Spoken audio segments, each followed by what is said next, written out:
Carolina Ruiz, and today I'm going to be presenting my individual learning celebration project.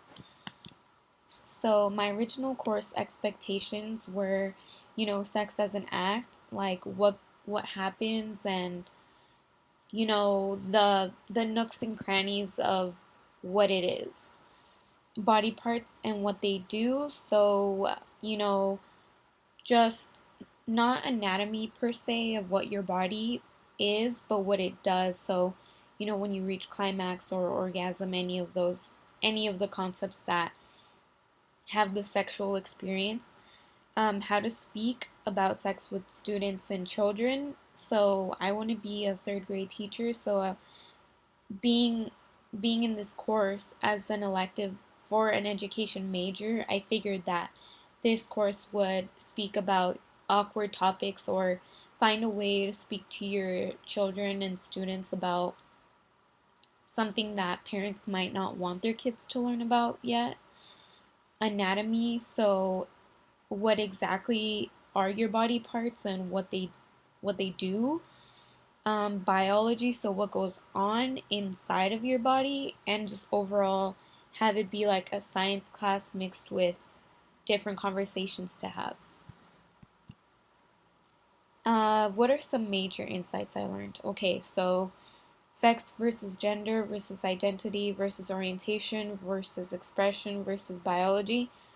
This in the beginning was something very new to me because I I knew about sex and gender, but I didn't know how vast that the whole identity could go. And just the genderbread person really helped me understand everything because you can have something going on in your brain, you can have something completely different in your heart, you can express maybe the same in your brain but not in your heart, you can be interested in this but show that. And it's just, do you like women, and are you emotionally attached to men but like women, or vice versa? It's a whole different spectrum, and it's something that I learned more easily because of the genderbread person. So put as much love as you can into the world, starting with yourself. That's something you, John, and Linda have said always, and it's something I took away from day one, and that I apply it to myself and to others that I love to this day. Communication, so how to speak with your loved ones, how to speak with children, how to speak with young students, how to have a conversation with someone that might not have the same perspective as you, but still have like a light and comfortable environment discussion. How to speak to children on sexuality topics. So, what do you know? Do you want to know more? And it's just like keep going from there. The lack of sex education in the United States. So, this is something I already knew, but you guys definitely confirmed it, backed up with facts and everything about how we're such an advanced country, but we're surely not advanced in that arena. Kellogg, the cereal man, the cereal brand, who was anti-masturbation, anti-sex, and it was just crazy to think that someone really went out of their way to create literal like cornflake cereal with milk that it would stop you from any sexual desire. The creation of Adam Michelangelo, so Michelangelo painting such religious paintings and having a different concept, and he was almost doing like, haha, you didn't catch me, but this is what I was really trying to do. Fantasies, so sometimes we have fantasies that we don't want to be done, especially like women having a fantasy of being raped, and it's just like it's a fantasy but you would never want it to happen. So the connotation of a fantasy isn't always like, I want it to happen. No, it's just like a fear that we have, that we project on ourselves to try to like fight it.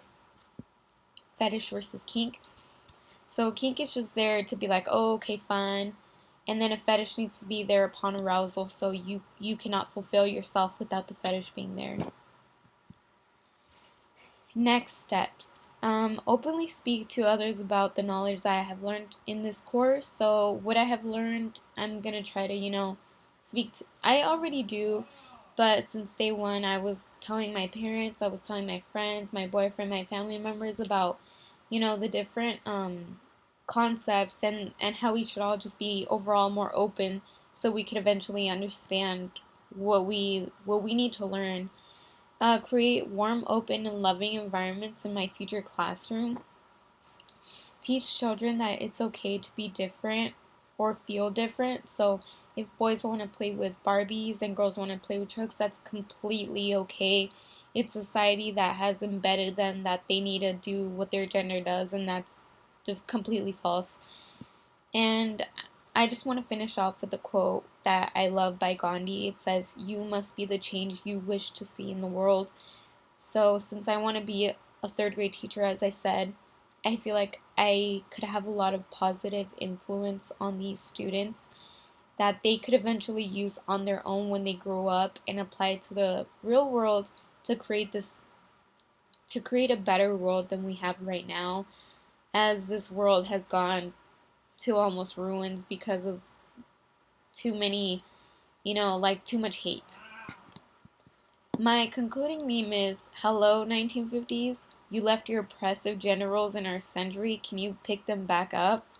So I just thought that was really funny because, something as far back as the 50s and knowing that we're in 2020 and these things are still going on is just mind blowing to me. Thank you.